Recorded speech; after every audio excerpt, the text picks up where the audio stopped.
Chiplun Covid नेटवर्कतर्फे आयोजित केलेला चर्चासत्र मुलांमधील कोविड साथ डेल्टा करील का घात यामध्ये आपलं सर्वांचं मी स्वागत करतो। 18 जून 2021 रोजी चिपळूण कोविड नेटवर्क आणि दैनिक सागर यांच्या एकत्र संयुक्त विद्यमाने आपण एक चर्चासत्र आयोजित केलं होतं, ज्यामध्ये कोविड विषयी गैरसमज दूर करण्याचा कार्यक्रम आपण त्या ठिकाणी पूर्ण केला। या कार्यक्रमाला खूप उत्साहवर्धक प्रतिसाद मिळाला, मात्र त्या कार्यक्रमामध्ये थर्ड वेव्ह किंवा लहान मुलांविषयी फार चर्चा झाली नव्हती। त्यामुळे लोक आग्रहास्तव आपण पुन्हा एकदा भेटतोय। लहान मुलांविषयी कोविड हा किती गंभीर आहे, त्यामध्ये काय काळजी घ्यायला हवी, या सगळ्या गोष्टींना, या सगळ्या प्रश्नांना आज आपले तज्ञ मार्गदर्शक इथे मार्गदर्शन करणार आहे। कोविडचा धोका पूर्ण टळला का, थर्ड वेव्ह येणार का, ती किती गंभीर असेल, लहान मुलांची कशी काळजी घ्यायची, असे बरेचसे अनुत्तरित राहिलेले प्रश्न आजच्या कार्यक्रमामध्ये उत्तरित होतील अशी आम्हाला खात्री आहे। याकरिता चिपळूण कोविड नेटवर्क मधील डॉक्टर्स, पत्रकार, स्वयंसेवक व चिपळुणातील अन्य प्रतिष्ठित व्यक्ती हे एकत्रित येऊन अशा समाज प्रबोधनाचं कार्य करत आहेत, लोकांपर्यंत पोहोचवत आहेत। आणि हे कार्य अधिक लोकांपर्यंत पोहोचावं, जास्तीत जास्त लोकांपर्यंत पोहोचवावं, यासाठी मीडिया पार्टनर म्हणून दैनिक सागर हे आता कार्यरत आहे। आपल्याला माहीत असेलच, दैनिक सागरचे संस्थापक संपादक श्री नाना जोशी किंवा निशिकांत जोशी होते।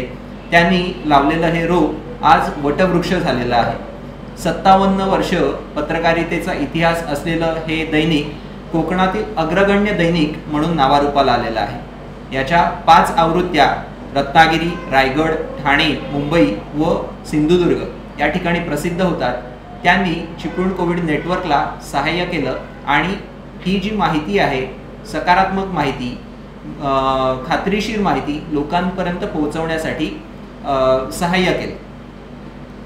या ठिकाणी आपल्याला 3 वरिष्ठ हे बालरोग तज्ञ मार्गदर्शनासाठी उपस्थित आहेत। त्याबरोबर मानसोपचार तज्ञ या ठिकाणी चमू म्हणून आपल्याला इथे उपस्थित आहेत। मी सुरुवातीला या सर्वांचा आपल्याला परिचय करून देतो। माझ्यासोबत आहेत डॉक्टर श्री संजीव साने सर, जे गव्हर्नमेंट मेडिकल कॉलेज मिरज येथून त्यांनी MBBS व पदव्युत्तर शिक्षण पूर्ण केले। चिपळूण क्षेत्रामध्ये गेले 38 वर्षांचा प्रदीर्घ असा बालरोग तज्ञ म्हणून त्यांचा अनुभव आहे। संजीवन हॉस्पिटल काविळतळी आणि माऊली अपार्टमेंट चिंचनाका या ठिकाणी ते बालरोग तज्ञ म्हणून गेले 38 वर्ष कार्यरत आहेत। त्यासोबत आहेत doctor Digambar Tendulkar sir, Nair hospital, KEM hospital अशा मोठ्या इन्स्टिट्यूटमधून त्यांनी त्यांचं शिक्षण पूर्ण केलं व निओनेटल ICU अतिदक्षता विभाग याच्यातील मॅनेजमेंट हे त्यांचं वैशिष्ट्य आहे। सरांना गेले 18 वर्षाचा बालरोग तज्ञ म्हणून अनुभव आहे आणि सध्या ते चिपळूणमधील अपरांत मल्टीस्पेशालिटी हॉस्पिटल या ठिकाणी कार्यरत आहे। त्यासोबत आहेत डॉक्टर स्वप्नील दाभोळकर सर, ज्यांनी MBBS व DCH पदवी ही BJ मेडिकल कॉलेज व पदव्युत्तर शिक्षण हे पुण्यामध्ये पूर्ण केलं। ते स्वतः चिपळूण खेरडी या ठिकाणी आस्था क्लिनिक येथे गेली 7 वर्ष बालरोग तज्ञ म्हणून कार्यरत आहे।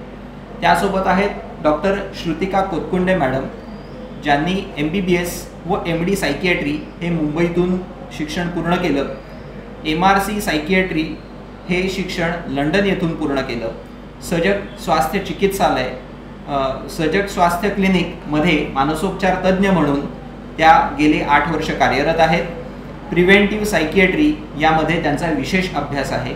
आणि मी डॉक्टर निनाद नयन साडविलकर गेली 9 वर्ष चिपळूणमध्ये आरोग्यवर्धन आयुर्वेद पंचकर्म चिकित्सालय व MES आयुर्वेद महाविद्यालय येथे सहाय्यक अध्यापक म्हणून कार्यरत आहे। आमचा हा एकत्र समूह तुमच्या प्रश्नोत्तरांना उत्तर देण्यासाठी इथे आला आहे। आपले काही प्रश्न असतील, कोविड, थर्ड वेव्ह, लहान मुलांची काळजी, तर ते प्रश्न आपल्या YouTube किंवा फेसबुकच्या लिंकमध्ये पेस्ट करा, जेणेकरून त्या प्रश्नांविषयी आपण या कार्यक्रमाच्या शेवटी त्या प्रश्नांची उत्तरं या तज्ञांकडून मिळवू.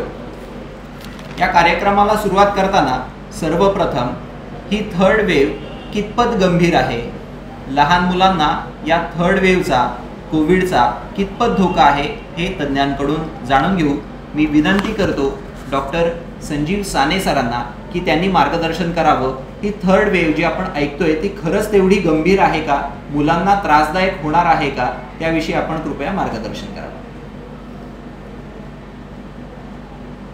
सध्या आपण मीडियामधून, न्यूजपेपर्समधून किंवा व्हॉट्सअप आणखीन गुगलसारख्या सोर्सेसमधून असं ऐकत आहोत की सेकंड वेव्हमध्ये मुलांच्यामध्ये खूप अडचण आली आणि थर्ड वेव्हमध्ये तर मुलांच्यामध्ये खूपच हाहाकार माजणार आहे किंवा अशा स्वरूपाचे काही रिपोर्ट्स आपण वाचत आहोत, ऐकत आहोत. थर्ड वेव्ह ही सेकंड वेव्हपेक्षाही कदाचित आणखीन मोठा हाहाकार माजवेल अशा प्रकारचे काही रिपोर्ट्स आपण वाचत आहोत. त्यामुळे काळजी वाटणं ही सगळ्यांना साहजिक गोष्ट आहे, परंतु स्टॅटिस्टिक्स आणखीन वैद्यकीय तसंच साथरोगशास्त्रांच्या जे काही माणसं वेगवेगळे लेख लिहित आहेत आणि त्याचा अभ्यास करता असं लक्षात येतं आहे की सेकंड वेव्हमध्ये खूप मोठ्या प्रमाणामध्ये नंबर पेशंट्सचा वाढला. त्याच्यामध्ये अधिक गंभीर आजारांचं प्रमाणही जास्त होतं, मृत्यूचं प्रमाणही जास्त होतं. परंतु या सगळ्यामध्येही मुलांची जी संख्या होती ती फर्स्ट वेव्ह आणि सेकंड वेव्ह म्हणजे पहिली लाट आणि दुसरी लाट याच्यामध्ये काही खूप मोठा फरक झालेला नाही आहे गुणोत्तरामध्ये. म्हणजे उदाहरणार्थ 100 केसेस मागे पहिल्या वेव्हमध्ये साधारणपणे 4 ते 12 इतके टक्के मुलांचं प्रमाण होतं आणि ॲडमिट झालेल्या मुलांचं प्रमाणही साधारणपणे 2% कमी होतं. म्हणजे 100 पेशंट्समध्ये जर 100 पेशंटमध्ये आजार झाला आहे असं निदान झालं तर त्यातल्या साधारणपणे 2% मुलांमध्येच जास्त मोठ्या प्रमाणामध्ये आजार होऊन त्यांना ॲडमिट करायची वेळ आली होती आणि टेस्ट पॉझिटिव्ह असणाऱ्या 100 माणसांच्या मागेही साधारणपणे 4 ते 12% एवढ्या प्रमाणात मुलांचा नंबर फर्स्ट वेव्हमध्ये आढळला होता आणि सेकंड वेव्हमध्ये तोच नंबर आढळलेला होता. सगळ्या जगामध्येही या प्रकारचं स्टॅटिस्टिक्स दिसून आलेलं आहे की फर्स्ट वेव्हमध्ये मुलांचं गुणोत्तर जेवढं होतं, मुलांची संख्या पर्सेंटेजच्या टर्म्समध्ये जेवढी होती तेवढीच संख्या सेकंड वेव्हमध्ये होती. थोडक्यात सेकंड वेव्हमध्ये मुलांच्यामध्ये खूप जास्त प्रमाणात अडचणी आल्या असं परिस्थिती दिसून आलेली नाही. सेकंड वेव्हमध्ये number of patients, total number of patient जो होता तो खूप जास्त होता. उदाहरणार्थ फर्स्ट वेव्हमध्ये जास्तीत जास्त नंबर जो आढळला आपल्याला एका दिवसात पॉझिटिव्ह येणारा व्यक्तींचा तो साधारणपणे 97,000 होता. ॲज अगेन्स्ट सेकंड वेव्हमध्ये एका दिवसात पॉझिटिव्ह येण्याचं मॅक्झिमम जे प्रमाण होतं ते जवळजवळ 4.5 लाखापेक्षा जास्त होतं. त्याच साधारण गुणोत्तरांनी मुलांची संख्या आपल्याला वाढलेली आढळून आली. मुलांच्यामध्ये खूप मोठ्या प्रमाणात आजार निर्माण झाला असं चित्र जे रंगवलं गेलं ते तितकंसं बरोबर नाही आहे आणि तीच परिस्थिती थर्ड वेव्हच्या बाबतीत होईल असा तज्ज्ञांचा अंदाज आहे. दुसरी गोष्ट म्हणजे थर्ड वेव्ह किती मोठ्या प्रमाणात येईल का नाही याबद्दलही तज्ज्ञांमध्ये थोडी मतमतांतरं आहेत. पण त्यातल्या ज्या कोणी अथॉरिटीज आपण भारतामध्ये मानतो त्या सर्वांचं मत असं आहे की थर्ड वेव्ह एवढ्या मोठ्या प्रमाणात तर नक्कीच येणार नाही. जागतिक सगळ्या आधीच्या आजारांचा साथीचा जरी विचार केला आपण तर उदाहरणार्थ स्पॅनिश फ्लू असेल, H1N1 असेल, त्याच्यामध्ये फर्स्ट वेव्हपेक्षा सेकंड वेव्ह ही नेहमी जास्त तीव्रतेने आली. पेशंटचा नंबर सेकंड वेव्हमधला खूप जास्त असतो, पण थर्ड वेव्हमध्ये इतक्या प्रमाणामध्ये नंबर ऑफ पेशंट्स पण आजारी होणार नाहीत आणि अधिक तीव्र स्वरूपात आजार होण्याचं प्रमाणही खूप वाढलेलं असेल असं चित्र असणार नाही. थोडक्यात थर्ड वेव्ह आलीच तरी ती सौम्य स्वरूपात येईल, सेकंड वेव्हपेक्षा जास्त तीव्र येईल अशा प्रकारे घाबरून आपल्याला राहायला पाहिजे असं नाही. आणि त्याच्यातल्यामध्ये मुलांच्यामध्येच त्याच्यात जास्तीत जास्त आजाराचं प्रमाण असणार आहे आणि त्यांच्यामध्ये खूप मोठं तीव्र आजार होणार आहेत अशी जी एक प्रकारची भीती सामान्य माणसाच्या मनात निर्माण होऊन राहिलेली आहे तीही तेवढीशी खरी नाही हे मला मुख्यत्वे करून पॉईंट आऊट करायचं आहे. गेल्या वेव्हमध्ये मुलांच्यामध्ये तीव्र स्वरूपात आजार होण्याचं प्रमाण हे 100 मागे केवळ 2 एवढ्या प्रमाणामध्येच 2-3 प्रमाणामध्येच होतं आणि मृत्यूचा दर तर 1000 मागे साधारणपणे 1 किंवा 2 इतका कमी होता आणि तोही प्रामुख्याने ज्यांना इतर काही आजार आहेत कोविडच्या बरोबरीने त्यांच्यामध्येच प्रामुख्याने मृत्यूचं प्रमाण आढळून आलं.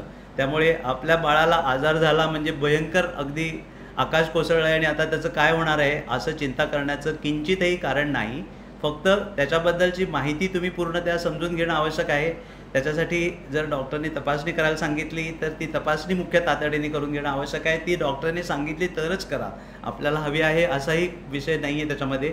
आणि डॉक्टर ज्या तपासण्या करायला सांगतील तेवढ्याच करा. उदाहरणार्थ काही पेशंट्समध्ये अशी मागणी करण्यात येत आहे की आपण CT स्कॅन करू, आपण त्याचा आणखीन या काही रक्ताच्या तपासण्या करू. डॉक्टर्स जे सांगतील त्याच फक्त तपासण्या करा. त्याची काय लक्षणं असू शकतात आणि याबद्दल सगळ्या डॉक्टर दुसरी याच्याबद्दल चर्चा करत आहेत. मुलांमध्ये आजार अधिक तीव्र स्वरूपामध्ये होणार नाही आणि मुलांमध्ये आजाराचं प्रमाण खूप मोठ्या प्रमाणात होणार आहे असेही परिस्थिती नाही, एवढंच मला प्रामुख्याने इथे नमूद करायचं आहे. थर्ड वेव्ह आली तरी ती सौम्य स्वरूपातच असेल. फक्त आपण तयारीनिशी राहणं आवश्यक आहे. याचं कारण मुलांचा नंबर थोडासा प्रपोर्शनेटली वाढू शकेल. गुणोत्तर एकूण नंबर आणि मुलांचा नंबर याच्यामधलं वाढू शकेल. कारण आता शाळा सुरू होतील, एकमेकांना तिथे लागण होण्याचं प्रमाण थोडंसं असू शकेल. त्याचप्रमाणे मुलं खेळायलाही आता हळूहळू बाहेर जाऊ लागलेले, तिथूनही त्यांना आजार मिळण्याचं प्रमाण जास्त असू शकेल. आणि दुसरं म्हणजे जो एजंट आता आपण चर्चा करतो आहे डेल्टा किंवा डेल्टा प्लस, याच्यामध्ये संक्रमण होण्याचं प्रमाण अधिक आहे पूर्वीच्या आधीच्या व्हायरसेसपेक्षा. एका पेशंटपासून जवळजवळ 4 पेशंटना आजार सध्याच्या स्ट्रेनमुळे मिळत आहे. आणि त्यामुळे ओव्हरऑल आजार होण्याचं प्रमाण मागच्या फर्स्ट वेव्हपेक्षा सेकंड वेव्हमध्ये जास्त होतं आणि थर्ड वेव्हमध्येही ते तितक्याच प्रमाणात राहू शकेल.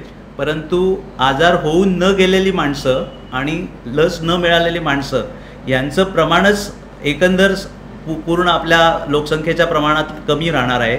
त्यामुळे खूप माणसांना तो आजार होईल असंही नाही आणि मुलांमध्ये तो खूप प्रमाणामध्ये दिसून येईल असंही परिस्थिती नाही, असं तज्ज्ञ त्या संदर्भातले जे काम करणारे आहेत त्यांचं मत आहे. फक्त आपण तयारी करतो आहोत. तयारी करणं हे अगदी आवश्यक आहे. कारण जर समजा नंबर जास्त झाला तर मागच्या वेव्हमध्ये जी अडचणी निर्माण आल्या, आपल्याला बेड्स मिळाले नाहीत किंवा ऑक्सिजनची कमतरता झाली, या सगळ्याची परिस्थिती राहणार नाही. यासाठी सरकारी लेवलवर ज्या काही तयाऱ्या चाललेल्या आहेत त्या जरूर करणं आवश्यक आहे. परंतु पॅनिकमध्ये राहण्याची आवश्यकता नाही, एवढं मला फक्त नमूद करायचं आहे. जसं डॉक्टर सारणे यांनी सांगितलं की बऱ्याचशा वेळेला काही बातम्यांमुळे, काही गोष्टींमुळे आपण घाबरून जातो, काळजी करायला लागतो. अशी कोणतीही परिस्थिती नाही. बऱ्याचशाला आपल्याला वाटतं की फर्स्ट वेव्ह झाली, सेकंड वेव्ह झाली, सेकंड वेव्ह नंतर थर्ड वेव्ह ही फक्त मुलांनाच काळजी गंभीर करणारी आहे. तर तसं डॉक्टरांनी आपल्याला दाखवून दिलं स्टॅटिस्टिक्सद्वारे की तसं मानण्याचं काही कारण नाही. थर्ड वेव्ह आली तरी ती सौम्य स्वरूपातली राहील. त्यातले काही रुग्ण हे लहान मुलं राहतील. त्याचा इन्सिडन्स हा 100 पैकी 2 किंवा 3% एवढ्या स्वरूपात राहील आणि त्यातही मृत्यूदर म्हणजे खूप गंभीर होऊन मृत्यू होण्याचं प्रमाण हे खूप कमी राहील. यामुळे आपण सावध राहिलं पाहिजे, सतर्क राहिलं पाहिजे. कुठच्याही प्रकारचं घाबरून जाऊन पॅनिक करण्याचं कोणतंही कारण आता तसं दिसत नाहीये. डॉक्टर साहेब, आपल्याला असं बऱ्याचशा वेळेला वाटतं की घरातला एखादा व्यक्ती कोविड पॉझिटिव्ह असतो आणि त्या घरामध्ये लहान मुलं असतं. मग अशा वेळेला आपल्याला आयसोलेशन किंवा अलगीकरण गरजेचं असतं. तर त्या अलगीकरणाविषयी तुम्हाला काय सांगता येऊ शकेल?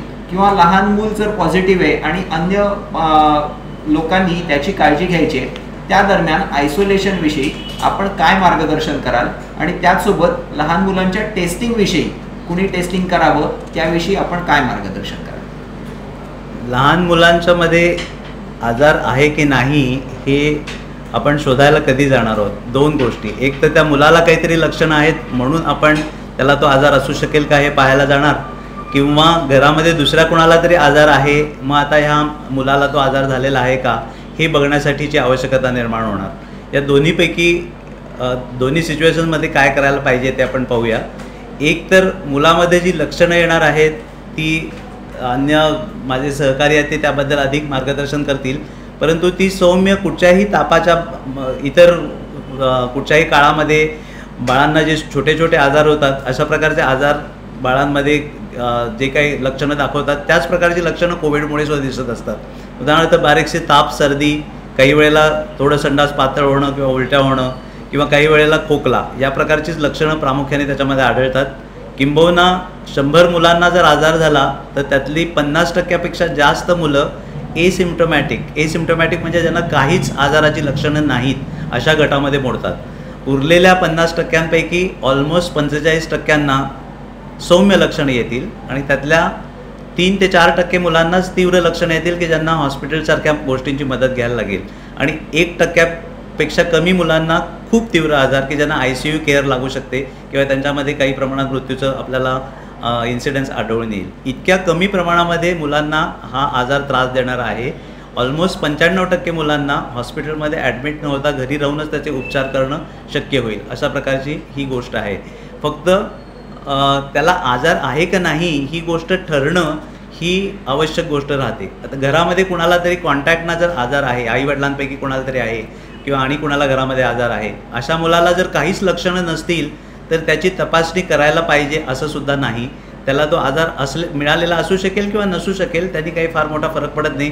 कारण आपण प्रत्येक मुलाची जर तपासणी करायला लागलो तर ते प्रॅक्टिकली सोयीचं नाही आहे आणि त्याची आवश्यकताही नाही आहे. पण जर मुलाला लक्षणं असतील आजारासंबंधी, मी सांगितलं आता यापैकी बारीक प्रमाणात ताप, सर्दी, खोकला किंवा संडास पातळ किंवा श्वासाला काही थोडासा त्रास, तर त्या पेशंटना तुम्ही डॉक्टरांशी संपर्क तातडीने तुमच्या करणं आवश्यक आहे. कारण डॉक्टर अधिक खात्रीने ठरवू शकतील की ही तक्रार कोविडशी संबंधित असू शकेल किंवा इतर काही अनुषंगिक इतर आपले साथीचे आजार, फ्लूसारखा आजार असेल किंवा डेंग्यूसारखा आजार असेल, अशा प्रकारचे काही ते आजार आहेत का किंवा कोविड आहे का, याच्याबद्दल ते अधिक तज्ञतेने ठरवू शकतील.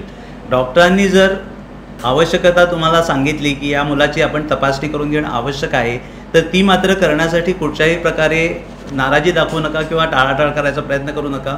2 कारणांसाठी. एक तर इतर काही आजार असताना बरोबरीने कोविडचा आजारही असू शकतो, त्यामुळे त्या आजाराचे उपचार करताना कोविडशी संबंधित काही लक्षणं किंवा अडचणी येतात का हे बघणं सोयीचं होईल. इतर काही आजार असेल, समजा डेंग्यूचा आजार आहे, टायफॉईडचा आजार आहे किंवा साधा फ्लूचा आजार आहे, त्याच्या बरोबरीने जर कोविडची लागण असेल तर नेहमीच्या आजारामध्ये आणखीन काही गुंतागुंती येऊ शकतात किंवा कोविडच्या आजारामध्ये अधिक तीव्र लक्षणं येऊ शकतात. तर या सगळ्या दृष्टीने त्यांना ठरवू देत डॉक्टरना की या मुलाला तपासणीची जरुरी आहे का, आणि त्यांनी ती सांगितली तर कुठच्या तरी गैरसमजुतीने ती टाळण्याचा प्रयत्न करू नका. कारण बऱ्याच माणसांच्यामध्ये ही समजूत एक प्रचलित आहे की जर कोविड आहे असं तपासणीत ठरलं तर या मुलाला कोविड हॉस्पिटलमध्येच ॲडमिट करावं लागेल, अशी परिस्थिती नाही आहे. हे जरा समजून घेण्याचा मी प्रयत्न करतो आहे, समजून सांगण्याचा. 95% मुलांना आपल्याला घरी ठेवूनच उपचार करण्यास शक्य आहे आणि तसं करायचं आहे. जर 5% मुलांपैकी कोणाला इतर आजार आहेत पण बरोबरीने डेंग्यू आहे, बरोबर कोविड आहे किंवा नुसताच कोविडचा आजार पण तीव्र स्वरूपात आहे, अशी जर परिस्थिती असेल तरच त्याला हॉस्पिटलमध्ये ॲडमिट करण्याचा विषय आहे. त्यामुळे आजाराची टेस्ट पॉझिटिव्ह आली म्हणून आता त्याला हॉस्पिटलमध्ये जावं लागेल आपल्याला, या कारणासाठी टेस्ट टाळण्याकडे लोकांचा कल आहे. तसं कृपा करून करू नका. जर डॉक्टरनी सांगितलं की इथे टेस्ट करणं आवश्यक आहे तर ती टेस्ट, आता चिपळूणसारख्या ठिकाणी सार्वत्रिकपणे टेस्ट उपलब्ध आहे, 4-5 ठिकाणी चिपळूणमध्ये टेस्ट उपलब्ध आहे, तर तिथे पोचून तुम्ही ती टेस्ट करून घ्या. आजार नाही असं ठरलं पण लक्षणं कोविडसारखे असतील तरीही गाफील राहू नका. त्याच्यावर काही ज्या गोष्टींवर सांगितलं जाईल त्यामध्ये लक्ष ठेवायचं काम करा. मुख्य गोष्ट डॉक्टरनी जर सांगितलं तर टेस्ट करून आजार आहे की नाही याची शहानिशा करा. कारण त्या मुलाची काळजी घेणं आणि त्याहीपेक्षा महत्त्वाची गोष्ट घरातल्या इतरांची काय काळजी घ्यायची यासाठी ती गोष्ट आवश्यक आहे. कारण मुलांच्या उपचारामध्ये फार मोठ्या औषधांचा वापर कोविडच्या घरी राहून उपचार होणाऱ्या मुलांच्यामध्ये अपेक्षितच नाही आहे. त्यांना नेहमीची तापाची, सर्दीची औषधं, इतक्याच प्रकारची औषधं देणं आवश्यक आहे आणि अधिक अडचणी येत नाही याच्यावर केवळ लक्ष ठेवणं ही गोष्ट आवश्यक आहे. पण मुख्य त्यातला मुद्दा जो आहे तो घरातल्या इतरांना तो आजार पसरू नये यासाठीची काळजी, आणि ती काळजी केव्हा घेतली जाईल, ज्या वेळेला या मुलाला डेंग्यू आहे, कोविड आहे असं खात्रीने आपण ठरवू, त्यावेळेला ती अधिक काटेकोरपणे काळजी घेतली जाईल. यासाठी मुलाची टेस्ट जर करायला सांगितली तर ती करून घ्या. मुलाला जर कोविड आहे असं ठरलं तर घरातल्यांची काळजी अधिक काटेकोरपणे घेतली जाते घरातल्या व्यक्तींकडून. त्यामुळे त्याच्यासाठीच्या काळज्या अधिक काटेकोरपणे घेण्याच्यासाठी पण त्याची आवश्यकता आहे. म्हणून डॉक्टरनी जर सांगितलं तर ती टेस्ट करून घ्या. रक्ताच्या इतर काही तपासण्यांवरून कोविड आहे का हे ठरवण्यासाठीचे काही फार मदत होत नाही. त्यामुळे त्या तपासण्या करण्यासाठी हट्ट करू नका. डॉक्टरना जर वाटलं आवश्यक इतर काही आजारांच्या दृष्टीनं ते तुम्हाला जरूर सांगतील. आणि तिसरा मुद्दा जो आहे तो म्हणजे CT स्कॅन करण्याचा. CT स्कॅन केल्यानंतर कोविड आहे का याचा इनडायरेक्ट पुरावा घ्यायचा आणि त्याला लेबल कोविडचं टेस्ट पॉझिटिव्ह आहे असं न लावता हे कोविड आहे समजून घेण्याचं, अशा प्रकारचा एक उद्देश काही लोकांच्यामध्ये दिसून येतो की मला टेस्ट करायची नाही आहे कारण त्याला कोविडचं लेबल लागेल कोविड असला तर, पण आपण CT करू म्हणजे त्याच्यावरनं अंदाज करता येईल आपल्याला की तो कोविड असेल का. अशा प्रकारचा इनडायरेक्ट पुरावा मिळवण्याचा प्रयत्न लोक करत आहेत. सी टीच्या बाबतीत जर सांगायचं झालं तर कोविडच्या निदानासाठी सी टी करणं ही गोष्ट अयोग्य आहे, पूर्णतः अयोग्य आहे. जर मुलाला श्वासाला काही तक्रार असेल किंवा रक्तातलं ऑक्सिजनचं प्रमाण खाली जात असेल किंवा अधिक खोकला येत असेल किंवा 2-3-4 दिवसांच्या नंतरही खोकला आणि ताप वाढत असेल, अशा प्रकारची जी लक्षणं असतील तिथेच केवळ सी टी करणं आवश्यक आहे. छातीचा सी टी स्कॅनची तपासणी करणं आवश्यक आहे. सी टी स्कॅनच्या तपासणीमध्ये रेडिओ एक्सपोजर म्हणजे एक्सरेला एक्सपोजर बऱ्याच प्रमाणात होतं. छोट्या मुलांच्यामध्ये आवश्यकता नसेल तेव्हा सी टी करण्याचा हट्ट कृपा करून करू नका, कारण त्याच्यामध्ये जसं त्याचा उपयुक्तता आहे तसंच त्याच्यामध्ये धोकेही संभवू शकतात. त्यामुळे जर डॉक्टरने सांगितलं सी टी करणं आवश्यक आहे, जी गोष्ट केवळ तीव्र स्वरूपात आजारी होणाऱ्या 100 पैकी 5 मुलांच्या बाबतीत असू शकते, तरच सी टी करण्याचा हट्ट धरा. नाहीतर डॉक्टर सांगतील त्यावेळेला टेस्ट करून घ्या. कोविडची रक्ताच्या तपासण्यांमधून फारशी त्याच्यामध्ये माहिती मिळत नाही. धन्यवाद डॉक्टर. एकंदरीत तुम्हाला लक्षात आलं असेल की जे काही लहान मुलांना कोविडचे इन्फेक्शन होण्याची शक्यता आहे त्यापैकी 50% मुलं असिम्प्टमॅटिक असतील, 45% मुलांना माइल्ड लक्षणं असतील आणि 3 ते 5% मुलांना फक्त तीव्र आजार असू शकेल. आणि याच्यामध्ये पण दुर्लक्ष न करता डॉक्टरांनी सांगितल्यानुसार योग्य त्या टेस्ट डॉक्टरांच्या सल्ल्यानुसार जर करून घेतल्यात तर त्याचं निदान व्यवस्थित होईल. त्याच्याकडे दुर्लक्ष करू नका. डॉक्टरांचा सल्ला जरूर घ्या आणि 95% मुलांचं जी काही ट्रीटमेंट आहे ती घरच्या घरी साध्या सोप्या इलाजामध्ये पालकांच्या देखरेखीखाली होऊ शकते. त्या मुलांना फक्त वेगळं हॉस्पिटलमध्ये भरती करायची तशी आवश्यकता लागणार नाही. त्यामुळे तुमच्या डॉक्टरांशी संपर्कात राहणं, ताप, सर्दी, खोकला, जुलाब ही जर लक्षणं दिसली तर त्यांच्याकडे दुर्लक्ष न करणं आणि योग्य ते डॉक्टरांनी सांगितलेले इलाज करणं हेच यातलं महत्त्वाचं कोविड बरं होण्यासाठीचं एक महत्त्वाचं पाऊल आहे. याविषयी डॉक्टर, अलगीकरणामध्ये आयसोलेशनमध्ये आपल्याला कशा पद्धतीने काळजी घ्यायची त्याविषयी थोडक्यात आपण काय सांगू शकाल? कोविडच्या मुलांच्या उपचारामध्ये मी आत्ताच सांगितलं की मुलांचे घरी राहून ज्यांचे उपचार 100 मुलांपैकी आजार झालेल्या 95 मुलांचे आत्ताच मी म्हटलं सौम्य लक्षणं किंवा काहीच लक्षणं नाही अशा प्रकारचं चित्र असतं.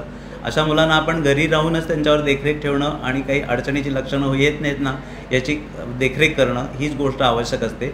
त्यामुळे त्यांना औषधोपचार असे फार कुठच्याही प्रकारचे लागत नाहीत. लक्षणांनुसार तापाचं असेल तर सर्दीचं असेल तर तापाचं औषध आणि सर्दीचं औषध देणे या व्यतिरिक्त फार उपचार लागत नाहीत. खूप अँटीबायोटिक्स किंवा दुसरे कुठचेच स्पेसिफिक उपचार त्यांच्यामध्ये देणं हे आवश्यक मानलं जात नाही. मुख्य त्यातला जो विषय आहे तो म्हणजे अलगीकरणाचा, विलगीकरणाचा. घरामध्ये जर मुलांच्यामध्ये आजार आहे असं ठरलं तर त्यांना जरी त्रास फार मोठा होणार नसला तरी त्यांच्या नाकातून श्वासावाटे जंतू बाहेर टाकलं जाण्याचं प्रमाण हे खूप असतं. म्हटलं तर त्यांना सुपर स्प्रेडर म्हणावं अशा प्रकारचा सिनॅरिओ असतो. त्याच्यामुळे मुलांच्याकडून घरातल्या इतरांना जंतूंचा पुरवठा होत राहील. आता दिवसेंदिवस मुलांच्यामध्ये प्रायमरी इन्फेक्शन म्हणजे त्यांनीच फक्त बाहेरून कुठून तरी घरात इन्फेक्शन आणलं आहे अशा प्रकारचं चित्र हळूहळू आपल्यासमोर येणार आहे. कारण मुलं बाहेर खेळायला जाणार आहेत, शाळेत जाणार आहेत. त्यामुळे घरातली प्रायमरी केस ही मुलगा आणि त्यांच्याकडनं घरातल्या इतरांना कोणाला तरी आजार मिळणार आहे अशा प्रकारचं चित्र हळूहळू आपल्यासमोर येणार आहे. आत्तापर्यंत चित्र उलटं होतं. घरातल्या बाहेर कामाला जाणाऱ्या माणसांनी आजार मिळवलेला असायचा आणि घरातल्यांना तो इतरांना कोणाला तरी त्यानंतर मिळण्याचा धोका उद्भवायचा. आता मुलांना प्राथमिक आजार आणि त्यामुळे घरातल्या इतरांना जंतू मिळणार अशा प्रकारचं चित्रही हळूहळू येऊ शकेल आपल्यासमोर. तर मुलाला आजार आहे असं जर टेस्टमध्ये सिद्ध झालं. आता दुसरी गोष्ट एक सांगायची राहिली तर याला म्हणजे प्रामुख्याने आपण कोविडसाठी 3 टेस्ट करतो. एक म्हणजे RT-PCR ज्याची आजार आहे की नाही हे दाखवण्याची पॉझिटिव्हिटी रेट जवळजवळ 70% आहे. दुसरी जी आहे ती अँटीजेन टेस्ट आहे. ती साधारण आजार असतानाही 50% मुलांमध्येच पॉझिटिव्ह असते. उरलेल्या 50%मध्ये ती निगेटिव्ह असू शकते आजार असतानाही. RT-PCRच्या बाबतीतही तसंच 70% वेळा ती पॉझिटिव्ह येते, 30% वेळेला आजार असतानाही ती निगेटिव्ह रिझल्ट दाखवू शकते. त्यामुळे जर क्लिनिकल पिक्चर तुमचं जर आजार आहे अशा स्वरूपाचं दिसत असलं तर टेस्ट निगेटिव्ह असली तरीही त्या मुलाला विलगीकरणाच्या काळज्या टेस्ट निगेटिव्ह असतानाही घेणं पहिलं म्हणजे आवश्यक आहे. आणि बाकीच्याही त्याच्या काळज्या तशाच आजार असू शकेल असं गृहीत धरून त्या घेणं आवश्यक आहे. किंवा जर असं ठरलं की त्या मुलाला आजार आहे किंवा असू शकेल तर त्या मुलाच्या बाबतीत विलगीकरण करणं आवश्यक आहे. कशासाठी आवश्यक आहे? त्याच्यामुळे इतरांना घरातल्या मोठ्या माणसांना आजाराचे जंतू मिळू नयेत ही मुख्य काळजी आपल्याला घ्यायची आहे. प्रामुख्याने घरातली म्हातारी जी माणसं आहेत किंवा ज्यांना इतर काही कोमॉर्बिडिटीज म्हणजे बरोबर असणारे आनुषंगिक आजार आहेत, उदाहरणार्थ डायबेटीस आहे किंवा ब्लड प्रेशर आहे किंवा त्यांचं काहीतरी हार्टचं ऑपरेशन झालेलं आहे किंवा इतर काही रक्ताशी संबंधित आजार आहेत, कॅन्सरसारखे पेशंट घरामध्ये कोणी आहेत, अशा जे पेशंट्स आहेत घरातले, त्यांना आजाराचे जंतू मिळणं ही गोष्ट धोकादायक ठरते. त्यांच्या बाबतीमध्ये आजार अधिक गंभीर स्वरूपाचं टर्न घेऊ शकतो, त्याचा स्वरूप बदलू शकतं आणि त्यांच्यामध्ये मोठ्या अडचणी येऊ शकतात. तर त्यांना जंतू मिळणार नाहीत किंवा मिळाले तर कमीत कमी मिळतील असा आपल्याला प्रयत्न करण्यासाठी विलगीकरण मुलाचं करणं आवश्यक आहे. आता मुलाचं विलगीकरण करणं, त्याला काही एकट्याला एका खोलीत छोटं बाळ असेल तर आपण ठेवू नाही शकत. मग आपण काय करायचं, तर घरी किती माणसं आहेत, किती खोल्या आहेत घरामध्ये, आणि घरातली जी माणसं आहेत त्यांची वय किती आहेत किंवा त्यांना बरोबरीने अनुषंगिक काही आजार आहेत का, या तिन्ही चारी गोष्टींचा विचार करून आपल्याला तो निर्णय करायला लागतो. आपण काही उदाहरणादाखल सिनारिओज असे विचार करू शकतो की घरात आई बाबा आहेत, एक बाळ आहे आणि आजी आजोबा आहेत आणि बाळाला आजार आहे असं ठरलं, बरोबरीने आई वडिलांना पण आजार आहे असंही ठरलं. तर आता काय करायचं, जर घरामध्ये तुमच्या 2 खोल्या असतील उपलब्ध, तर ती आजी जी आहे किंवा आजोबा जे आहेत ज्यांना आजार झाला तर जास्त अडचणी येऊ शकतात, त्यांना एका खोलीमध्ये ठेवा आणि आई बाबा आणि ते बाळ असं एकत्र राहू शकतात. त्यांना आजार तिघांनाही असेल असं गृहीत धरून, समजा मुलाची टेस्ट निगेटिव्ह आहे किंवा आपण केलीच नाही आहे, पण त्याला आजार आहे असं गृहीत धरूनच आपल्याला हाताळायचं आहे, कारण त्याला जंतू मिळालेला असण्याची दाट शक्यता आहे. त्यामुळे त्या तिघांनी एकत्र राहू देत, आजी आजोबांना वेगळ्या खोलीमध्ये ठेवा आणि या काळज्या किमान 10 दिवस घ्यायच्या आहेत, शक्यतो 14 दिवस घ्यायच्या आहेत. आणखीन काय करायचं या बाबतीत, तर एक तर त्या आजी आजोबांनी मुलांच्या समोर किंवा मुलाच्या आईवडिलांच्या समोर येताना नाकावर मास्क ठेवायचा आहे, 6 फुटाचं अंतर मध्ये ठेवायचा प्रयत्न करायचा आहे आणि हात स्वच्छ वारंवार धुवायचे आहेत आणि शक्यतो खोलीचं दार बंद करायचं आहे, खोलीच्या खिडक्या उघड्या ठेवायच्या आहेत. खोलीच्यामध्ये जर संडास वेगळा असेल तर अतिउत्तम, त्या संडासचाच त्यांनी वापर करायचा आहे. संडासमध्ये असणारा एक्झॉस्ट फॅन शक्यतो चालू ठेवायचा आहे, ज्यायोगे खोलीतली हवा बाहेर टाकली जाईल आणि जंतूंचा शिरकाव खोलीमध्ये होण्याचं प्रमाण कमीत कमी राहील आणि बाहेरचे जंतू त्या आजी आजोबांना मिळणार नाहीत. या प्रकारच्या काळज्या घरातल्या सगळ्यांनी घ्यायच्या आहेत आणि या किमान 10 दिवस घ्यायच्या आहेत. परत एकदा मी या गोष्टी रिपीट करतो आहे, जर आजी आजोबा आणि आई वडील आणि मुलगा घरामध्ये राहत असतील, आई वडिलांना आजार असेल तर मुलाची टेस्ट न करता सुद्धा त्याला आजार आहे असं गृहीत धरून त्या गोष्टी हाताळल्या जाव्यात. आई वडील आणि मूल असं एकत्र राहू देत, आजी आजोबांना वेगळ्या खोलीमध्ये ठेवून द्यात. आजी आजोबांना जंतू मिळणार नाहीत किंवा कमीत कमी मिळतील असा प्रयत्न आपल्याला करायचा आहे. दुसरा सिनारिओ आपण विचारात घेतला की बाळ पॉझिटिव्ह आहे, छोटं बाळ आहे, 3 वर्षाचं आहे, ते पॉझिटिव्ह झालं आहे, आईबाबांना आजार नाही आहे, टेस्ट तरी निगेटिव्ह आहे त्यांची आणि आजी आजोबांना पण जंतूंची लागण असल्याचा काही पुरावा नाही, त्यांना लक्षणं नाहीत किंवा टेस्ट निगेटिव्ह आहे.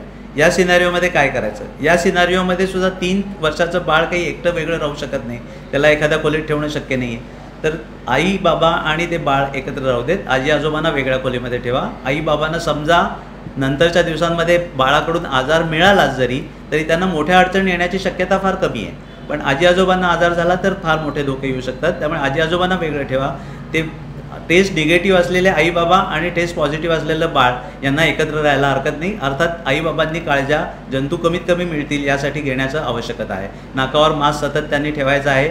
छोट्या बाळाला तर मास्क बांधू शकत नाही आपण 5 वर्षाच्या आतल्या, पण आई बाबांनी नाकावर सतत मास्क ठेवायचा आहे, हात वारंवार धुवायचे आहेत आणि जे काही सरफेसेस आहेत ते सॅनिटाईज करायचे, पृष्ठभाग, या सगळ्या गोष्टी काळज्या त्यांनी घेण्याच्या आहेत. आणखीन एखादा सिनारिओ आपण जर विचारात घेतला, 10 वर्षाचं एखादं मूल आहे, ते पॉझिटिव्ह आहे, आई बाबांपैकी कोणीतरी एक पॉझिटिव्ह आहेत किंवा दोघंही पॉझिटिव्ह आहेत किंवा दोघंही निगेटिव्ह आहेत, असा जर विचार केला आपण, 10 वर्षाचं मूल वेगळ्या खोलीमध्ये राहू शकतं.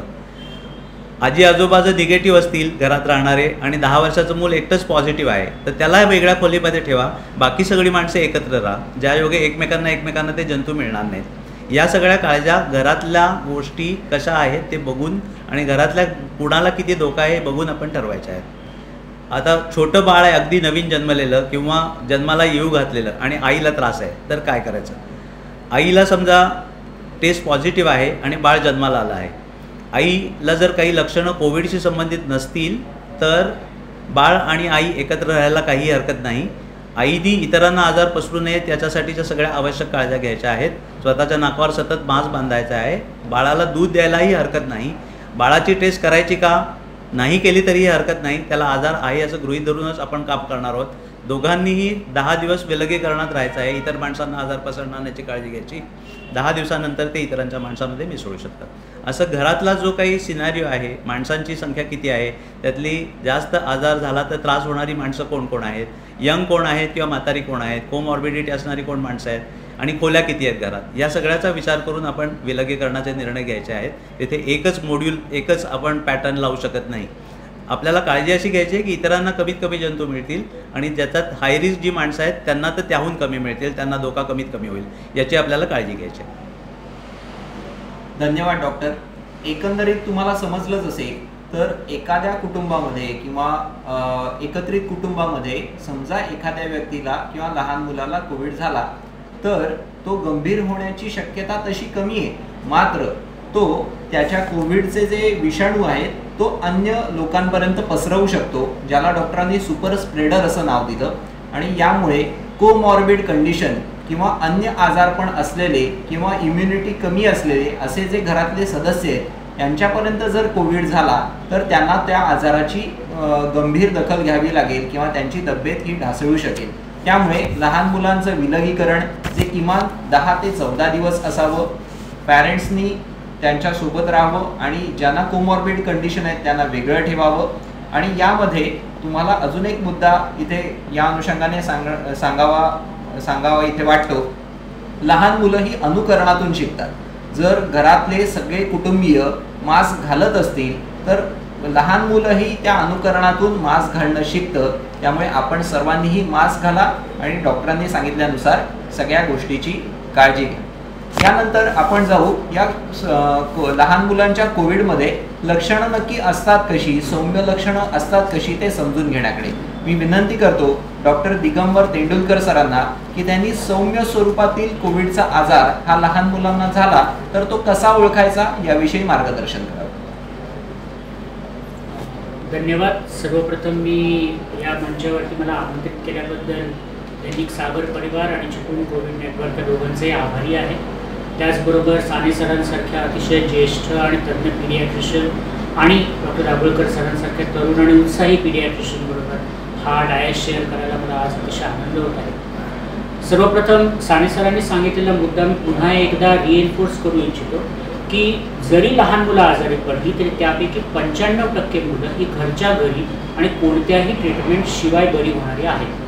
पालकांनी हा मुद्दा अतिशय महत्त्वाचा मुद्दा लक्षात घेणं आणि पॅनिक न होणं आवश्यक आहे. कारण आम्ही जे पाहतो ते असं की साध्या सर्दी खोकल्याच्या मुलांना लोक पुन्हा पुन्हा हॉस्पिटलमध्ये घेऊन येतात. त्या ठिकाणी ज्यांना कोविड आहे अशी मुलं आणि ज्यांना कोविड नाही अशी मुलं एकत्र मिक्स होतात आणि त्याच्यामुळे कोविड इन्फेक्शन पसरण्याचा धोका इनफॅक्ट वाढतो. त्यामुळे आपल्या मुलाला जरी कोविड असला तरीसुद्धा तो सौम्य कोविड या प्रकारात मोडणारा असेल तर तो 3 ते 5 दिवसामध्ये आपल्या पण बरा होणार आहे आणि त्यासाठी आपल्याला काहीही विशेष करण्याची आवश्यकता नाही. हे पालकांनी लक्षात घेऊन त्यांच्या मनातली भीती घालवणं अतिशय आवश्यक आहे. आता हे जे आम्ही म्हणतोय की 95% मुलं आपल्या आपण बरी होतील, याला काही शास्त्रीय आधार आहे का तर नक्कीच आहे. कारण 2 महत्त्वाची कारणं अशी आहेत की ज्यामुळे लहान मुलं ही कोविड किंवा इतर विषाणूंपासून जास्त प्रोटेक्टेड असतात. सगळ्यात महत्त्वाची गोष्ट म्हणजे थायमस नावाची जी ग्रंथी असते ती 18 वर्षांच्या खालच्या मुलांमध्ये अतिशय ॲक्टिव्ह असते. या थायमसचं काम आहे की व्हायरस आणि फंगस म्हणजे म्युकॉरमायकोसिस सारख्या बुरशा यांच्या विरुद्ध प्रतिकारशक्ती निर्माण करणं.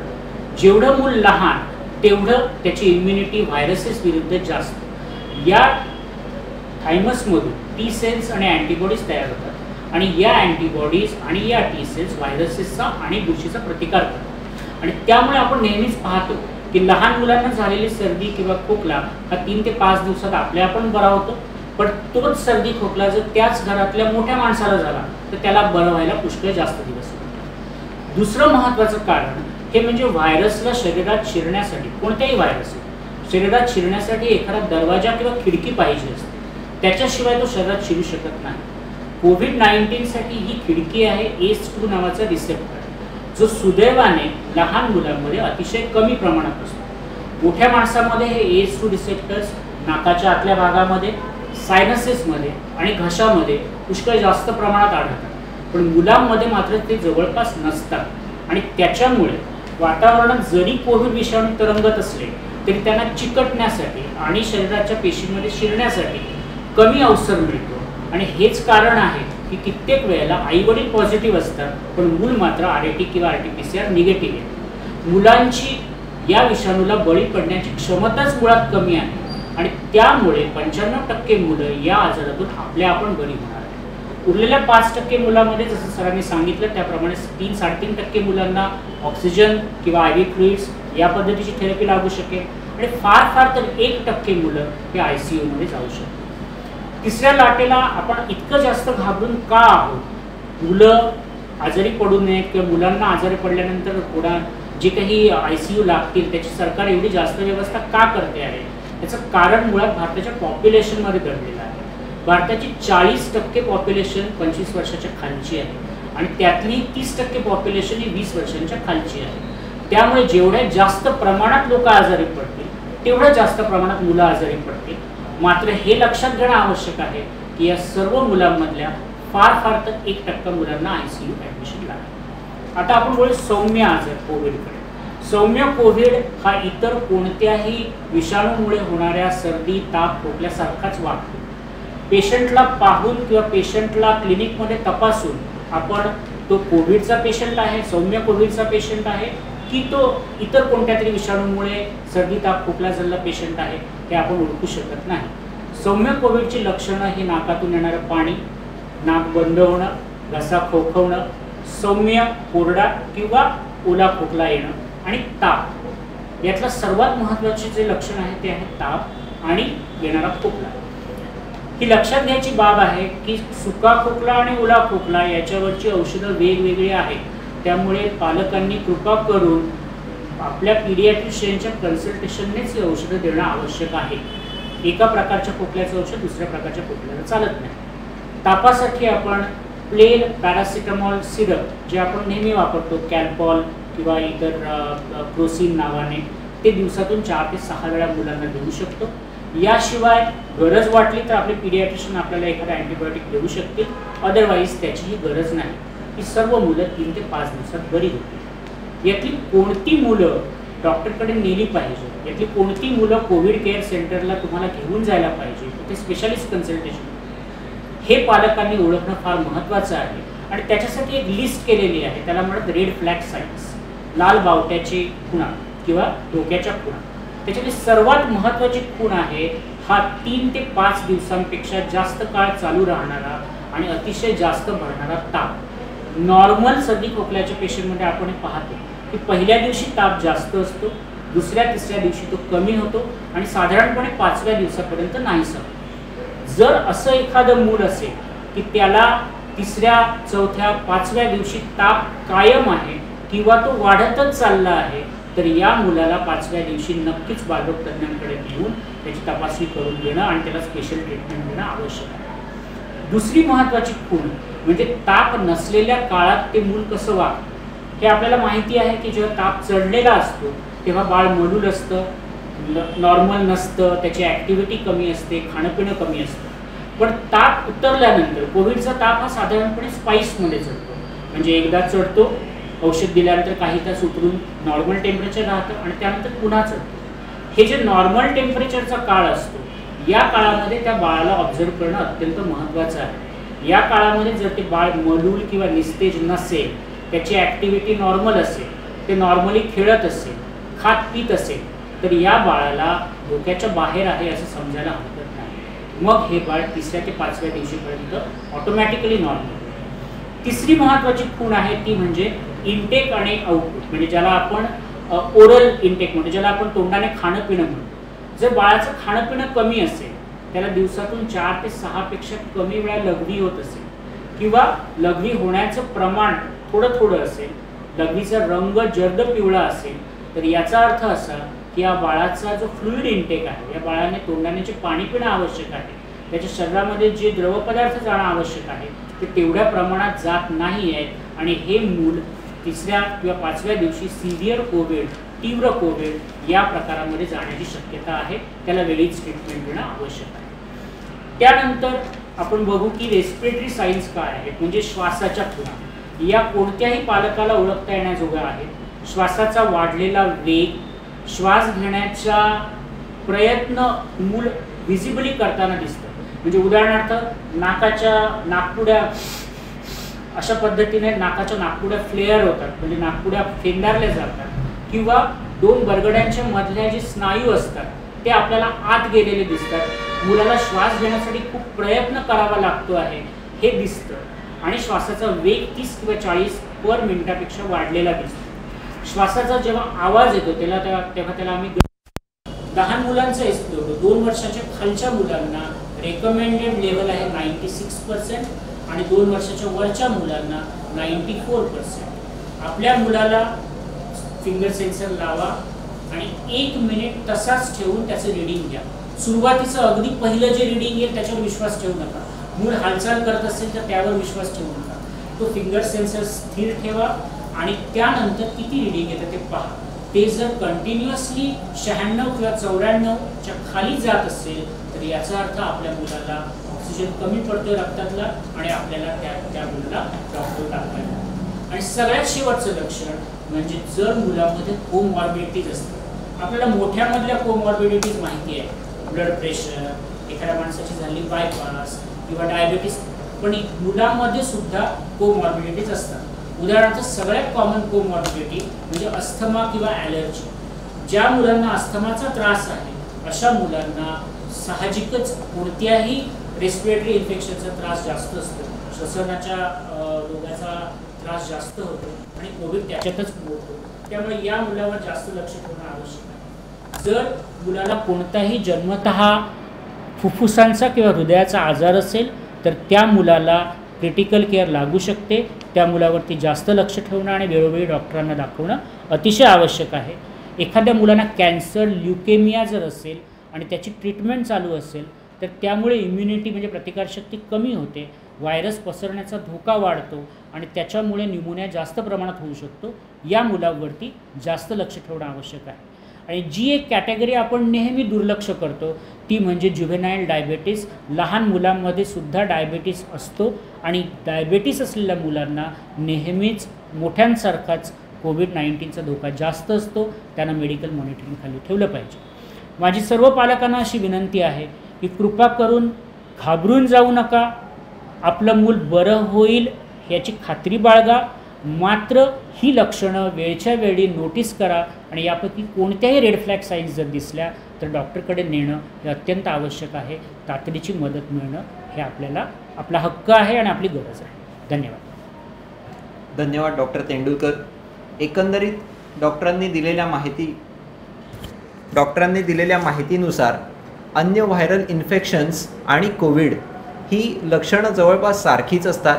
पण अन्य व्हायरसची जी लक्षणं असतात ते 3 ते 5 दिवसानंतर त्यांचा ताप कमी होणं आणि त्या बालकाच्या बाबतीमध्ये त्याच्या सगळ्या ज्या क्रिया आहेत, हालचाली आहेत, खाणं पिणं आहे त्या सुरळीत होणं असं जनरली दिसायला हवं. जर तसं दिसलं नाही तर तुम्हाला तज्ज्ञ डॉक्टरकडे जाऊन मत घेणं गरजेचं आहे की या बाबतीत याच्यामध्ये काही काळजी करण्याचं तर कारण नाही आहे ना. आणि हे करत असताना घरच्या घरी आपण बालकाकडे लक्ष ठेवू शकतो, ज्याला डॉक्टरांनी रेड फ्लॅग साईन्स असं म्हटलं. ही रेड फ्लॅग साईन्स म्हणजे 5 दिवसानंतरही ताप कमी न होणं, ज्यावेळेला ताप नाही आहे अशा वेळेला मूल मलूल राहणं, मुलाला मोठ्याने जोराने श्वास घेण्याची गरज पडणं, मुलाच्या शरीरातलं पाणी कमी झाल्यामुळे लघवीचं प्रमाण कमी होणं आणि ऑक्सिजन सॅच्युरेशन जे पल्स ऑक्सिमीटरवर आहे हे 96पेक्षा कमी व्हायला लागणं. यातलं कोणतंही लक्षण दिसलं तर डॉक्टरांनी आपल्याला विनंती केली, दुर्लक्ष करू नका. वेळच्या वेळी डॉक्टरांच्या निदर्शनात आणून द्या आणि हे निदर्शनात आणून दिल्यानंतर डॉक्टरांच्या सल्ल्यानुसारच तुम्ही पुढे तुमचं मार्गक्रमण करा. त्यानुसारच तपासण्या किंवा औषधोपचार करा. घरच्या घरी औषधं आणून याच्याकडे दुर्लक्ष केलं तर मात्र आजार गंभीर होऊ शकेल. त्यामुळे तसं मात्र करू नका.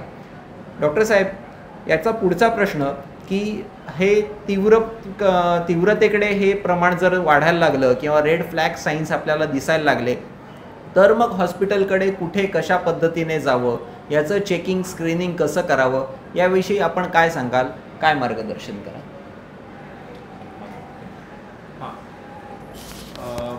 प्रथम मी चिपळूण कोविड नेटवर्क यांनी इथे मला व्यासपीठावरती बोलवलं त्याबद्दल सगळ्यांचं आभार मानतो.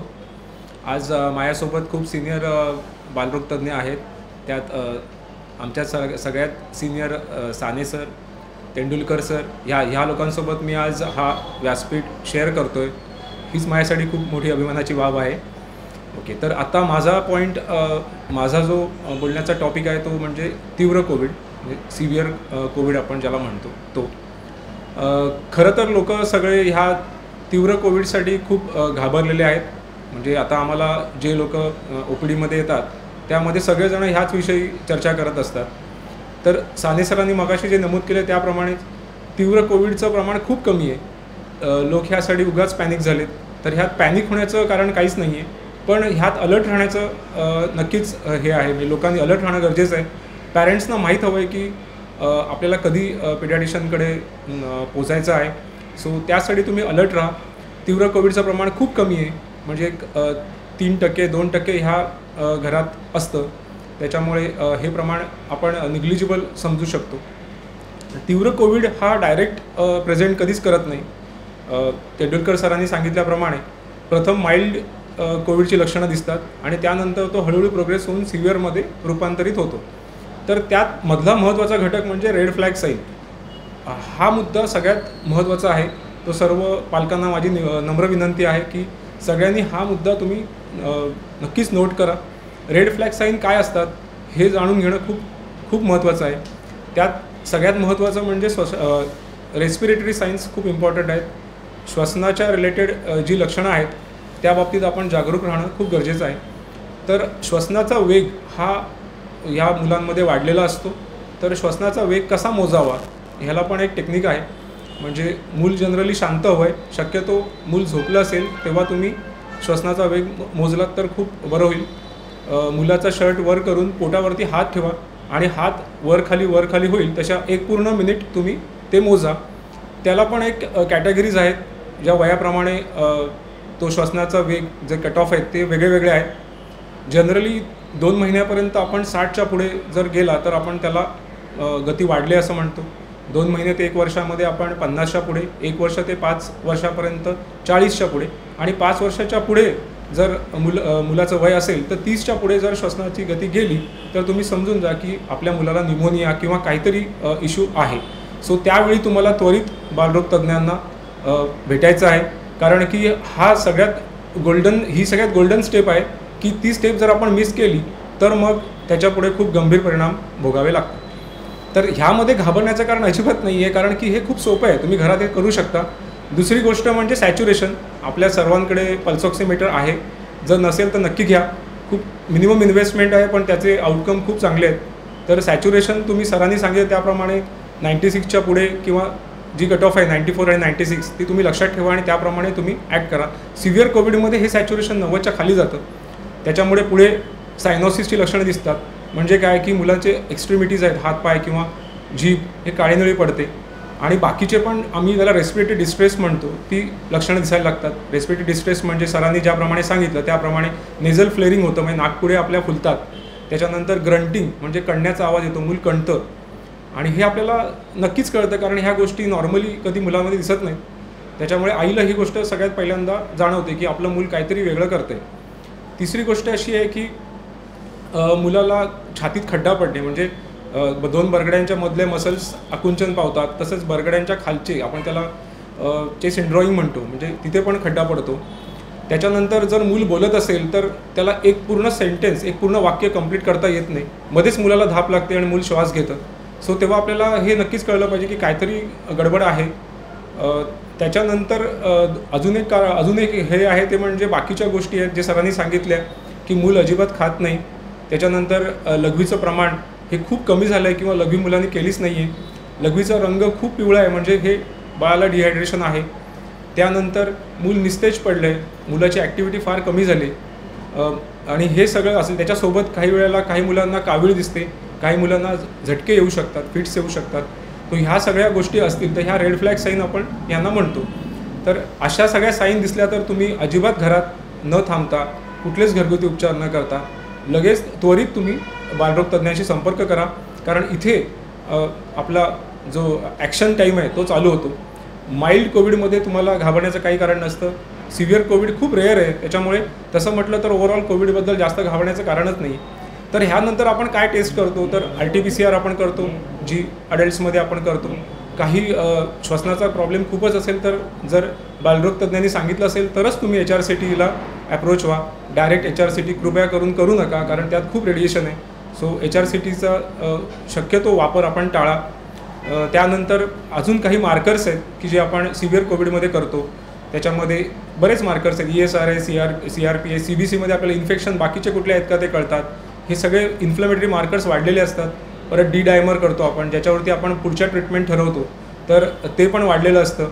तर ह्या सर्व टेस्ट डॉक्टरांच्या सल्ल्याने होतात, त्या तुम्ही करून घ्या. त्याच्यानंतर प्रोटोकॉल येतो मॅनेजमेंटचा. मग ह्याच्यानंतर कसं मॅनेज करायचं. तर सिव्हिअर कोविड हा घरी कधीच मॅनेज होत नाही. तुम्हाला इन्स्टिट्यूट लेवलला ह्याचं मॅनेजमेंट करावं लागतं.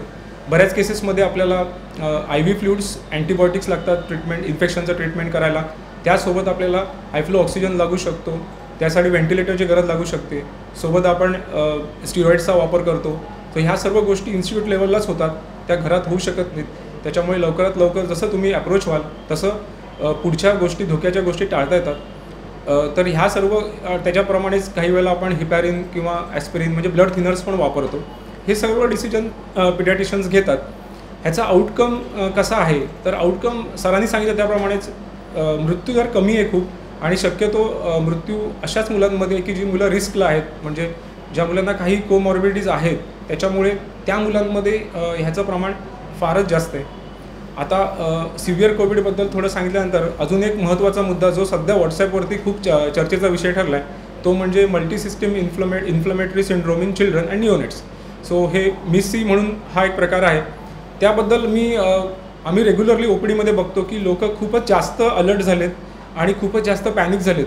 म्हणजे रोज मी बघतो मदर्स फक्त रॅश आली फीवरसोबत की ते पळत येतात. सो बऱ्याच वेळेला ते व्हायरलच असतं, पण त्यामध्ये हे पॅनिकचा इश्यू काय आहे, तर व्हॉट्सॲप आणि बाकीच्या सोशल मीडियावरती ह्याचा खूपच गाजावाजा झाला आहे. तर सगळ्यात महत्त्वाचं मला तुम्हाला काय सांगायचं आहे की MIS-C बद्दल तुम्ही अजिबात घाबरू नका, कारण हा खूपच दुर्मिळ आहे. म्हणजे 1 लाखामध्ये अक्षरशः 5च्या आत केसेस आपल्याला सापडतात. पण आपल्याला अलर्ट राहणं गरजेचं आहे, कारण सरांनी सांगितल्याप्रमाणे ही थर्ड वेव्ह जी आहे त्याच्यामध्ये पिडियाट्रिक पॉप्युलेशन खूप जास्त असण्याची शक्यता आहे, कारण आपली इंडियन पॉप्युलेशन खूप आहे. त्याच्यामुळे ह्या केसेस पण वाढू शकतात. त्याच्यामुळे आपल्याला अलर्ट राहणं खूप गरजेचं आहे. तर MIS-C काय असतं, MIS-C काय आहे, तर MIS-C हे जनरली कोविडनंतर 4 ते 6 आठवड्यामध्ये आपल्याला दिसण्यात येतं. ह्याची एक WHO ची डेफिनेशन आहे, ती अशी आहे की मुलं जी 20 वर्षाच्या खालची मुलं आहेत ती ह्याच्यामध्ये इन्फेक्ट होऊ शकतात. जनरल टाईम 4 ते 6 आठवडे हा ॲव्हरेज टाईम असतो. त्यामध्ये 4 ते 6 आठवडे म्हणजे 4 ते 6 आठवडे कोविड इन्फेक्शन झाल्यानंतर मग त्यासाठी सिव्हिअर माइल्ड असं काही नसतं. कुठल्या पण कोविड इन्फेक्शनमध्ये 4 ते 6 आठवड्यानंतर हा आजार तुम्हाला दिसू शकतो. तर MIS-C बद्दल पॅनिक होण्याचं कारण का नाही, दुसरं कारण का नाही की MIS-C हे डेफिनेटली प्रेझेंट व्यवस्थित पद्धतीने करतं की आपल्याला कळतं की काहीतरी गडबड आहे. तर गडबड म्हणजे काय की तुम्हाला हायग्रेड फीवर मुलाला दिसतो, म्हणजे 100च्या वरती ताप दिसेल, 3 दिवस असाच ताप राहील. त्याच्यासोबत बाकी मल्टी सिस्टीम म्हणजे काय, सगळ्या सिस्टीम इन्वॉल्ड असतात. त्याच्यामध्ये स्किन घ्या किंवा किडनी घ्या किंवा GI सिस्टीम म्हणजे आपलं पोट घ्या किंवा ब्रेन घ्या, सगळ्या सिस्टीम ह्याच्यात, हार्ट घ्या, तर एवढ्या सगळ्या सिस्टीम त्याच्यात इन्वॉल्ड असतात. तर तुम्हाला मी एकदम डिटेलमध्ये सांगितलं तर मे बी थोडंसं जरा ते हे होईल, कळायला सोपं ह्या भाषेत मी तुम्हाला सांगतो. तर तापासोबत सगळ्यात प्रॉमिनंट फीचर हे रॅश आहे.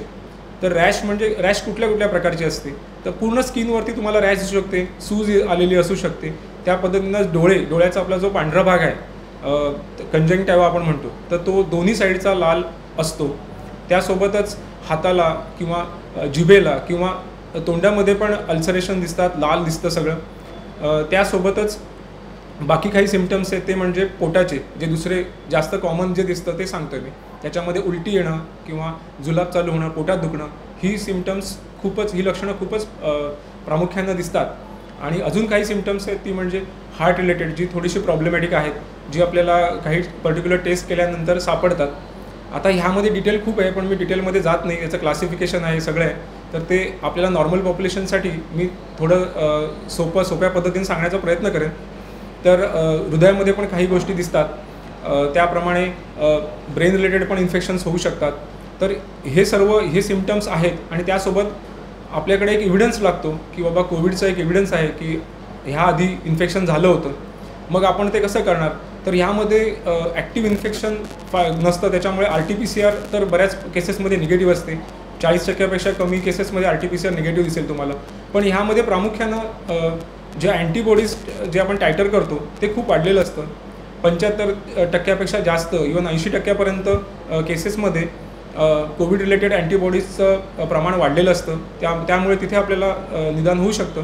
त्याचप्रमाणे काही अजून चाचण्या कराव्या लागतात ज्यामध्ये आपण इन्फ्लॅमेटरी मार्कर्स करतो ते वाढलेले असतात. त्याच्यानंतर हार्ट रिलेटेड गोष्टी ज्या आहेत, इको करतो आपण, ECG करतो, त्यामध्ये आपल्याला काही फाइंडिंग्स मिळू शकतात त्या पद्धतीनं आपण त्याचं मॅनेजमेंट करू शकतो. तर आता MISCचं जे मॅनेजमेंट आहे ते इन्स्टिट्यूट लेवलला होतं. ह्याच्यामध्ये बऱ्याच मुलांना सपोर्ट लागू शकतो. म्हणजे काही मुलांना व्हेंटिलेटरी सपोर्ट लागू शकतो, सर्क्युलेटरी सपोर्ट लागतो, प्लस काही मुलांना IVIG ह्याचं मेन ट्रीटमेंट आहे, IV इम्युनोग्लोबुलिन, की जे पण एकदम रेडिली अवेलेबल नाही आहे. सो हे इन्स्टिट्यूट लेवललाच अवेलेबल असतं, जे कॉस्टली ट्रीटमेंट आहे आणि खूप सोफेस्टिकेटेड ट्रीटमेंट आहे. सो आपल्याला इन्स्टिट्यूट लेवलला ह्याचं मॅनेजमेंट होतं. हे तुम्ही लक्षात ठेवणं गरजेचं आहे, कारण की तुम्हाला तिथे पोहोचणं हा पण एक मुद्दा आहे. तर त्याच्यासाठी तुम्ही इकडे तिकडे न फिरता तुम्ही तुमच्या बालरोग तज्ज्ञांना जाऊन तुम्ही त्यांचं योग्य मार्गदर्शन घ्या की मला कुठे मॅनेज हे होईल. सो हे लगेच मॅनेज झालं तर ते इझिली मॅनेजेबल आहे. त्याला घाबरण्याचं कारण का नाही आहे, कारण IVIG, स्टिरॉइड्स ह्या गोष्टी चालू झाल्या की ह्याचा आउटकम खूप चांगला आहे, मुलं सगळी बाहेर पडतात. पण ह्याच्यात वेळ खूप इम्पॉर्टंट आहे. त्याच्यामुळे ह्या सायन्स आपण लक्षात ठेवणं आणि योग्य वेळी आपल्या बालरोग तज्ज्ञांकडे पोचणं हा ह्याच्यातला सगळ्यात महत्त्वाचा पॉईंट आहे असं मी नमूद करेन. त्याच्यानंतर MISC हा एक महत्त्वाचा मुद्दा मला म्हणायचा. वॅक्सिनेशन. धन्यवाद डॉक्टर स्वप्नील दाभोळकर. एकंदरीत डॉक्टर स्वप्नील दाभोळकर यांनी सांगितल्यानुसार लहान मुलांच्या तब्येतीच्या बाबतीत काही लक्षणं आपल्याला पाहायची आहेत, ज्याला रेड फ्लॅग सायन्स असं आपण म्हणतो. आणि या लक्षणांमध्ये धाप लागणं, ताप कमी न होणं, जुलाब होणं, मूल न खाणं किंवा तापाबरोबर अंगावर रॅश तयार होणं, डोळ्यांमध्ये रॅश तयार होणं, या गोष्टींकडे आपण सतर्कतेने बघायचं आहे आणि तज्ज्ञ डॉक्टरांचं मत लवकरात लवकर घ्यायचं आहे. डॉक्टर साहेब, बऱ्याच व्यक्तींना अजूनही कन्फ्युजन आहे या कोविडच्या बाबतीमध्ये वॅक्सिनेशनचा काही रोल आहे का, असेल तर त्याचा नक्की डेटा काय आहे आणि ते कशा पद्धतीने वापरावं याविषयी मी विनंती करतो की आपण मार्गदर्शन करा. तर वॅक्सिनेशन हा दुसरा चर्चेचा विषय आहे, हॉट टॉपिक आहे सध्या. तर मुलांमध्ये वॅक्सिनेशन करावं का? तर सर्व तज्ज्ञांचं इव्हन आमचं पण असंच मत आहे की वॅक्सिनेशन हे झालंच पाहिजे. कारण वॅक्सिनेशन हा एकमेव आपला असा मार्ग आहे की ज्याच्याने आपलं सगळं जे जीवन आहे ते सुरळीतपणे पार पडेल. आता 2 वर्ष आपण बघतोय मुलं घरात आहेत, मुलांच्या शाळा बंद आहेत, ट्युशन्स बंद आहेत, सर्व काही बंद आहे. तर ह्याला वॅक्सिनेशन हा एकमेव पर्याय आहे. तर वॅक्सिनेशन बद्दल आम्हाला बरेच पालक भेटतात, आम्हाला प्रश्न विचारतात. त्याबद्दल काही प्रश्नांचं मला असं वाटतं की इथे उत्तर दिलं तर बऱ्याचशा लोकांचं उत्तर त्याच्यात क्लिअर होईल. तर वॅक्सिनेशन व्हावं का? तर 100% वॅक्सिनेशन तर व्हायलाच पाहिजे. दुसरा प्रश्न असतो की वॅक्सिनेशन मुलांना सेफ आहे का? तर आता सेफ्टीचं तुम्ही प्रोफाईल बघू शकता. अडल्ट्समध्ये बऱ्याच वॅक्सिनेशन झालेले आहेत आणि ह्या वॅक्सिन्स खूपच सेफ आहेत. आणि वॅक्सिन ह्या ओव्हरनाईट तयार होत नाही, त्या ट्रायल्समधून जातात, त्याच्या सेफ्टी ट्रायल्स चालू आहेत. त्या सेफ्टी ट्रायल्स जेव्हा कंप्लीट होतील तेव्हा आपल्याला त्या मार्केटमध्ये येतील आणि त्यानंतर तुम्ही नक्कीच वॅक्सिन घ्या. आता ह्या वॅक्सिनमध्ये बऱ्याच प्रकारच्या वॅक्सिन्स आपल्याकडे मार्केटमध्ये 3 ते 6 महिन्यामध्ये येऊ शकतात. ह्या वर्षाच्या अखेरी पण येऊ शकतात. आत्तापर्यंत इंडियन मार्केटमध्ये कोणतीच वॅक्सिन मुलांसाठी अवेलेबल नाही आहे, पण लवकरच ह्या वॅक्सिन्स अवेलेबल होतील. आता फायझरची जी वॅक्सिन आहे ती US मध्ये 12 ते 15 वर्षाच्या वयोगटातल्या मुलांना चालू आहे आणि त्याचं इफिकसी हे 100% ते क्लेम करत आहेत. म्हणजे ही वॅक्सिन नक्कीच सेफ आणि जास्त इफिकसीवाली आहे. सो त्यातून आपल्याला इनडायरेक्टली कळू शकतं की वॅक्सिन किती सेफ आहे. त्याच्यानंतर ह्याच वॅक्सिनचं आता ते कमी एज ग्रुपमध्ये पण ट्रायल्स करून चालू करण्याचा प्रयत्न चालू आहे. तर आपल्याकडे पण कोवॅक्सिनच्या ट्रायल्स चालू आहेत जे भारत बायोटेकच्या. सो ती वॅक्सिन पण ऑलरेडी आपण बघतोय अडल्ट्समध्ये खूप सेफ आहे. सो तशीच मुलांमध्ये पण ती सेफ असेल ह्याची आम्हाला खात्री आहे. आणि अशा ह्या 3 वॅक्सिन म्हणजे फायझर आणि कोवॅक्सिन ह्या मार्केटमध्ये लवकरात लवकर येण्याची शक्यता आहे. तर वॅक्सिनेशन हा एकमेव पर्याय राहील. असं माझ्या मते तरी मी हे नमूद करतो. त्याप्रमाणे अजून दुसरा प्रश्न आम्हाला जो येतो तो म्हणजे फ्लूचे वॅक्सिन. तर आता फ्लूचं वॅक्सिन द्यायचं की नाही हा सगळ्यात मोठा प्रश्न असतो पॅरेंट्सचा. तर फ्लूच्या वॅक्सिनचा कोविडमध्ये किती रोल आहे हा पण प्रश्न असतो. तर फ्लूच्या वॅक्सिनमुळे कोविड कधीच टाळता येत नाही, हे तुम्ही लक्षात घ्या. तर आपण फ्लूचं वॅक्सिन का करतो आहे, इथे वॅक्सिनेशन का चाललं एवढ्या प्रमाणात? तर आता सध्या कोविडचं पॅन्डेमिक चालू आहे, त्यावर फ्लूचं एपिडेमिक टाईम आलेला आहे. सो फ्लू आणि कोविड ह्या दोघांचं जे लक्षणं आहेत ती सर्वच्या सर्व सारखी आहेत. तर ह्यामध्ये खूप मोठं कन्फ्युजन होण्याची शक्यता आहे की ह्याच्यात आपलं डायग्नोस्टिक टेस्ट कशा करायच्या, का करायच्या, कधी करायच्या, ह्याच्यात कन्फ्युजन नको वाढायला. त्याच्यामुळे फ्लूचं एक वॅक्सिनेशन व्हायला पाहिजे. दुसरं, काही केसेसमध्ये आपण क्रॉस इम्युनिटी हा प्रकार म्हणतो, तर तो पण ह्याच्यामध्ये फायदेशीर आहे. काही फ्लूसोबत बाकीच्या पण वॅक्सिन्स आहेत त्या आपण दिलेल्या चांगल्या, तर तो एक प्रकार झाला. आणि तिसरं म्हणजे फ्लू रिलेटेड पण कॉम्प्लिकेशन्स खूप आहेत. तर कारण फ्लूची वॅक्सिन ही प्रूव्हन आहे, आम्ही दरवर्षी फ्लूचे वॅक्सिनेशन देतो.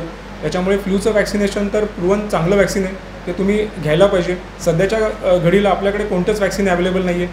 सो ह्या पद्धतीनं आपण इनडायरेक्टली मुलांना सपोर्ट देऊ शकतो. सो माझं मत आहे की तुम्ही ह्या वॅक्सिनेशन कंप्लीट करा, त्याचा नक्कीच मुलांना फायदा होईल.